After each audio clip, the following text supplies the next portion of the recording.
Mark Zuckerberg of Meta, earlier Facebook, has now confessed that he, along with other big tech companies, are partners with the American deep state. By deep state, I mean CIA, FBI, State Department, and other secret assets of the American government known only to the White House. So Mark Zuckerberg has admitted effectively that over the years, these big tech companies have worked with them to advance the interests of the American deep state. This has now been published everywhere. The recent events in Bangladesh rode on the back of the involvement of the same American deep tech companies who the CIA, FBI and the American secret agencies work with. Mohammed Yunus, who has been flown in by the Americans, I think, to lead Bangladesh, has, as per several emails, of which I have copies with me today, put out by WikiLeaks, he has been over the years in very, very close correspondence with the Americans, particularly when Hillary Clinton was Secretary of State, with her specific personal teams when she was Secretary of State. The Americans have been helping Mohammed Yunus set up his Grameen Bank. They have worked towards advancing the interests of Grameen Bank business-wise, and they've also been working to get him to agree to enter Bangladeshi politics. According to these emails and correspondence, this effort has been going on since 2007, which means that for the last 16 years or more, the Americans and Mohammed Yunus are working together. The way in which Mohammed Yunus, who is a political nobody, has been made the head of Bangladesh makes him a role model to people like Rahul Gandhi. Rahul Gandhi will get very excited because Rahul Gandhi has been similarly, like Mohammed Yunus, has been in close touch with the Americans, and Rahul Gandhi has been effectively, overtly pleading with the Americans to enter and become influence peddlers in Indian politics. Now, ladies and gentlemen, since Narendra Modi went to Moscow recently and defied the Western media expectations that he would distance himself from Vladimir Putin, the American State Department, the American Embassy in New Delhi, and its deep state assets and machinery have become overactive. So they must have got instructions from Washington to target the Modi government. So they've become so active, they are doing PR activity. One day they flew down to meet Asaduddin Owaisi on the 12th of August. Then they quickly went to go and meet Omar Abdullah and Farooq Abdullah on the 26th of August in Srinagar.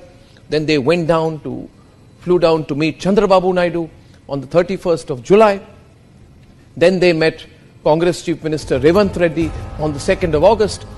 You know, if you look at the way these American diplomats are behaving, it's almost like they're going to fight an election in India, or that they have been given the responsibility of forming an alternative political setup. It's embarrassing. What are you doing, American diplomats?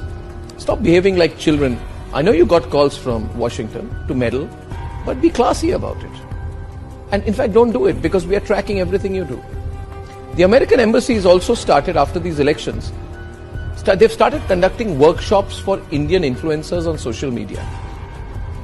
They're calling it impact level work. So what they're trying to do, the American diplomats, they're trying to convince more Indian influencers to take a pro-America line, a pro-State Department line, a pro-American deep state line.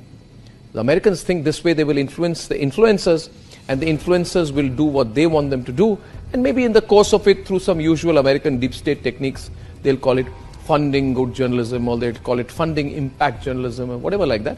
They'll keep giving bits of money to people they like. In fact, you should all do the research on which are the people, which are the organizations, which are those digital companies, influencers, who have been taking money from the Americans. Directly, it happens quite directly, $10,000, $20,000, $30,000. They give this money, and these Indians gratefully accept it.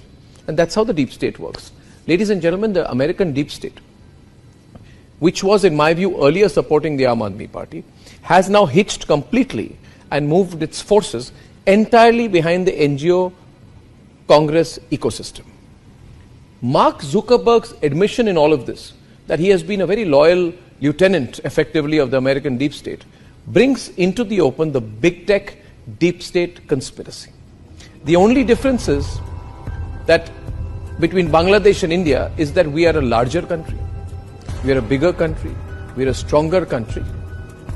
And by putting out this kind of information, like I am doing to you right now, like Republicly is constantly putting out to you, we are doing this because we are preparing you, the viewers and supporters of the Republic Media Network and the people of India. We are preparing you to be prepared for the onslaught of this conspiratorial, dangerous American deep state, American big tech, along with some political parties and leaders in India, their attempt to carry out an onslaught on Indian democracy. I believe this is an inevitability. They are working so hard on it, they will try to do it. Who are the people who will work with them in India? Well, it could be the same people who are questioning the EVMs, the same people who are questioning the whole electoral process in India, and are therefore creating a narrative on behalf of their American bosses that Indian electoral democracy has failed. Take a few steps back and look at what people in Bangladesh were saying 2 to 3 months back. They, along with the Americans, started saying that yes, Sheikh Hasina has won the elections, but the elections were not fair. The electoral process is not fair. Now, was the coup fair? Was the military coup fair?